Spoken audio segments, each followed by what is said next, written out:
Terima kasih Tuhan Yesus, terima kasih Bapa ya Tuhan. Engkau selalu memberkati kami ya Tuhan, memberikan kami nafas kehidupan sehingga kami bisa berkumpul di tempat ini dengan keadaan sukacita dan sehat ya Tuhan. Tuhan, di sini saya akan membawa firman-Mu, biarlah firman-Mu ini menjadi bekal untuk kami ya Tuhan. Biarlah Roh-Mu hadir di tengah-tengah kami dan jamalah hati kami ya Tuhan. Berikan kami hikmat. Terima kasih Tuhan Yesus, dalam nama-Mu kami berdoa dan mengucap syukur. Haleluya, amin. Shalom teman-teman. Di sini saya akan membawakan firman Tuhan dari Mazmur 19 ayat 8 sampai 15. Kita baca dari ayat 8 sampai 15. Taurat Tuhan itu sempurna, menyegarkan jiwa. Peraturan Tuhan itu teguh, memberikan hikmat kepada orang yang tak berpengalaman. Titah Tuhan itu benar, menyukakan hati. Perintah Tuhan itu murni, membuat mata bercahaya. Takut akan Tuhan itu suci, tetap ada untuk selamanya. Hukum-hukum Tuhan itu benar, adil semuanya. Lebih berharga daripada emas, bahkan daripada banyak emas murni. Dan lebih manis daripada madu, bahkan daripada madu tetesan dari sarang lebah. Hamba-Mu juga menerima peringatan darinya, dan orang yang berpegang padanya mendapat upah yang besar. Siapakah yang dapat mengetahui kekeliruannya sendiri? Bebaskanlah aku dari apa yang tidak kusadari. Lindungilah hamba-Mu dari sikap aku, jangan sampai aku dikuasai olehnya. Maka aku menjadi tak bercela dan bebas dari pelanggaran besar. Kiranya ucapan mulutku dan renungan hatiku berkenan kepadamu, ya Tuhan, gunung batuku dan penebusku. Nah teman-teman, di sini yang judulnya itu firman itu sempurna. Taurat Tuhan, peraturan Tuhan, titah Tuhan, perintah Tuhan, dan hukum-hukum Tuhan, semua itu adalah bagian dari firman Tuhan.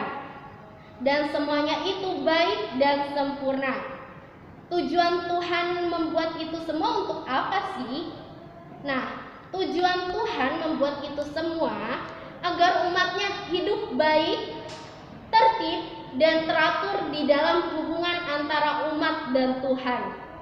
Bukan dengan umat Tuhan saja, tetapi dengan sesama manusia. Makanya Tuhan membuat semua itu. Dalam menggambarkan kesempurnaan perintah-perintah Tuhan itu, di sini pemazmur mengungkapkan dengan kalimat lebih indah daripada emas, bahkan daripada emas tua, dan lebih manis daripada madu, bahkan daripada madu tetesan dari sarang lebah. Bila memang semua itu manis dan indah, kenapa orang tidak suka dengan Taurat dan peraturan Tuhan? Ya, kemungkinan pertama karena mereka mengandalkan otak dan pikiran. Yang pastinya manusia selalu mengandalkan diri sendiri. Di dalam 1 Korintus 1 ayat 18 dan 25 itu berjudul hikmat manusia.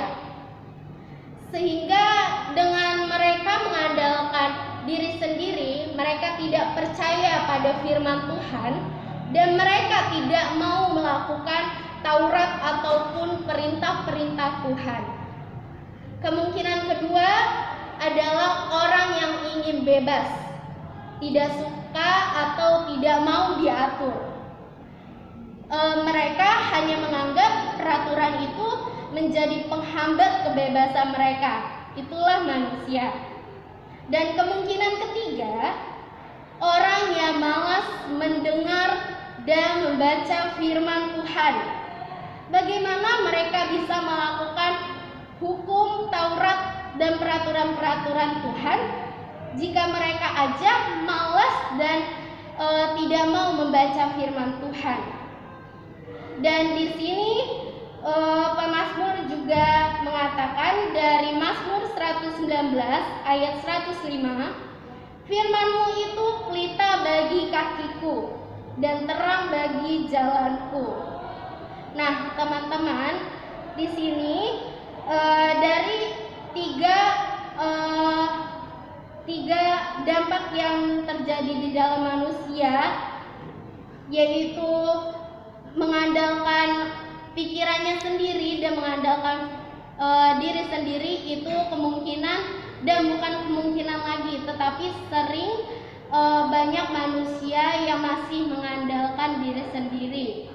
Mereka menganggap semuanya itu hebat karena diri sendiri, padahal mereka bisa melakukan sesuatu, bahkan bernafas, mereka dapat bersukacita, dapat bernyanyi, bahkan mendapatkan nilai yang bagus. Itu aja dari berkat Tuhan, bukan berkat manusia. Tetapi manusia juga kurang rasa mensyukuri.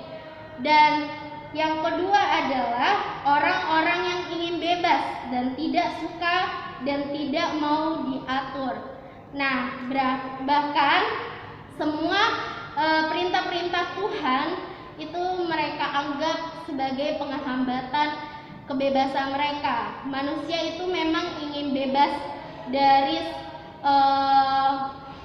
semuanya dan pasti melakukan hal-hal duniawi, sehingga mereka juga melupakan Tuhan. Padahal apalagi zaman sekarang kita sering merasakan sedih karena bingung dengan universitas apa yang ingin dipilih, atau keluar dari SMK kita akan melanjut kemana, atau kita mempunyai masa lalu yang begitu berat untuk kita dan beban dalam hidup kita. Nah, mereka sering melupakan Tuhan. Sedangkan kalau misalkan mereka kebanyakan overthinking, apalagi malam-malam, pasti manusia selalu overthinking, bukannya tidur tetapi malah overthinking, melihat plafon di atas kamarnya, padahal ya cat rumahnya aja, cat plafonnya aja nggak bakal berubah-berubah kalau dilihat doang. Kenapa mereka tidak mau melakukan semacam berdoa, berkomunikasi dengan Tuhan? Berdoa itu tidak apa yang kita ungkapkan itu kita tidak punya gitu. Maksudnya mereka tidak tahu apa yang ingin didoakan. Itu nggak apa-apa sebenarnya. Datang kepada Tuhan, bilang aja, Tuhan, aku tidak tahu apa yang aku ingin doakan. Aku capek Tuhan. Tuhan, bagaimana ini gitu. Jangan kalian teman-teman datang ke manusia atau melakukan hal-hal duniawi seperti berfoya-foya, ya, tetapi di situ balik lagi firman Tuhan mengatakan, datanglah kepadaku yang letih lesu. Karena kita kalau kita mendengarkan firman Tuhan atau membaca firman Tuhan itu benar-benar sangat berharga bagi kita. Mungkin manusia juga sering melupakan Tuhan. Nah, Tuhan gak bakal meninggalkan anak-anaknya, tetapi Tuhan akan menarik anak-anaknya untuk datang kepada Bapaknya. Nah, di sini juga jadi saudara-saudara, sediakan waktu untuk mendengar dan membaca firman Tuhan. Dan jangan hanya mendengar atau membaca, tetapi renungkan, hayati, dan lakukanlah. Sebab Berbahagialah setiap orang yang mendengar dan melakukan firman Tuhan serta memeliharanya. Amin.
Kita bersatu dalam doa. Terima kasih Tuhan Yesus, terima kasih atas firman-Mu ya Tuhan, yang menjadi pelita bagi jalan kami ya Tuhan. Biarlah Engkau selalu merangkul kami ya Tuhan, membimbing kami sampai dengan jalan-Mu ya Tuhan. Biarlah Engkau juga memberkati kami ya Tuhan, memberkati apa yang Engkau ajarkan seperti yang dikatakan firman-Mu ya Tuhan. Biarlah Engkau mengetuk hati kami ya Tuhan untuk selalu senang dalam membaca firman-Mu ya Tuhan. Biarlah firman-Mu menjadi pedoman dalam hidup kami, menjadi bekal dalam kehidupan kami. Terima kasih Tuhan Yesus, dalam nama-Mu kami berdoa mengucap syukur. Haleluya, amin.